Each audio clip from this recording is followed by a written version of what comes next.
Foundation যশোরের পুলের হাটে তাদের শত শত বিঘা জমি, আকিজ পরিবার সেই জমিনে ছিল গাছ, পেয়ারা গাছ, আম গাছ, কুল গাছ, বেল গাছ, তাল গাছ, ডালিম গাছ, সব উঠাই দিয়ে তরি তরকারি সব উঠাই দিয়ে মরুভূমি বানাই ফেলেছে। বালু ফেলে ফেলে মাঠ তৈরি করতেছে শত শত বিঘা। কারণ কি? কারণ প্রথম দিনে ওয়াজ করবেন হজরত মাওলানা আল্লামা মামুনুল হক সাহেব, সাথে থাকবে আব্দুল হাই মোহাম্মদ সাইফুল্লাহ। দ্বিতীয় দিন ওয়াজ করবেন মুফতি আমির হামজা সাহেব, সাথে থাকবে রফিকুল ইসলাম মাদানী। তৃতীয় দিন ওয়াজ করবেন ডক্টর মিজানুর রহমান আজহারি সাহেব এবং সাথে থাকবে শায়েখ আহমাদুল্লাহ।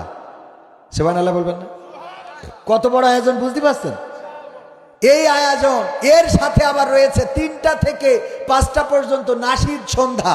সেই নাশিদ সন্ধ্যায় প্রথম দিনে থাকবে বিভিন্ন শিল্পী গোষ্ঠী, তার মধ্যে কলরব আছে, অন্যান্য শিল্পী গোষ্ঠী আছে এবং ব্যক্তি শিল্পী তো আছেই। ওবায়দুল্লাহ তারেক ভাই, মশিউর রহমান ভাই, কবির বিন সামাদ ওই মাহফিল 3 দিন পরিচালনার দায়িত্ব পেয়েছেন আলহামদুলিল্লাহ।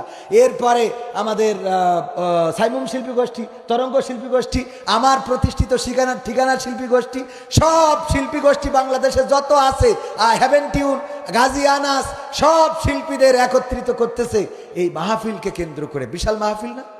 এই মাহফিল বাস্তবায়নের জন্য আকিজ ফাউন্ডেশন, আদ্দিন ফাউন্ডেশন তথা আকিজ পরিবার অনেক রকম সিদ্ধান্ত নিচ্ছেন। তার মধ্যে ইউটিউবের ক্যামেরা নিয়ে বলেছেন যে আমরা ক্যামেরাকে সীমিত করে দেব, কারণ সামনে যখন হাজার হাজার ক্যামেরা বসায় তখন শ্রোতাদের মাহফিল শুনতে দেখতে কষ্ট হয়ে যায়।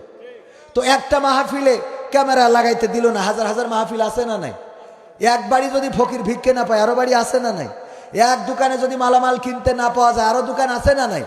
সুতরাং একটা মাহফিলকে কেন্দ্র করে আমাদের আদ্দিন ফাউন্ডেশন সিদ্ধান্ত নিয়েছে ওই 3 দিন ব্যাপী মাহফিলে ক্যামেরা সীমিত করা হবে।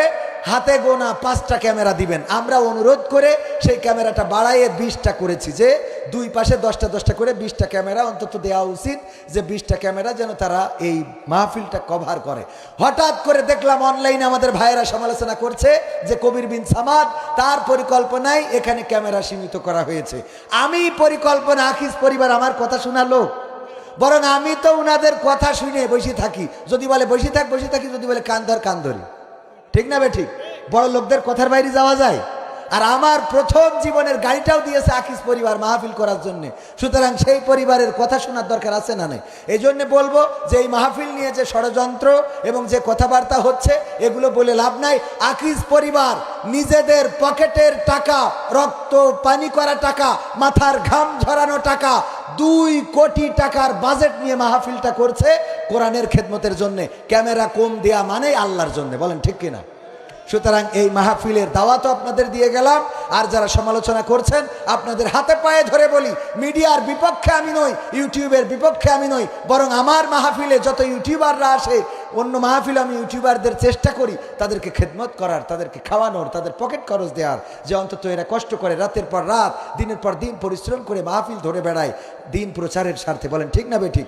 আমার কথাগুলো শুনেছেন ইউটিউবের মাধ্যমে, ঠিক কিনা? সুতরাং ইউটিউবের সাথে, ক্যামেরাম্যানদের সাথে খারাপ আচরণ করা যাবে? যারা মনে করেন যে আমাদের ত্রুটি আছে, আসলে কোনো ত্রুটি নাই।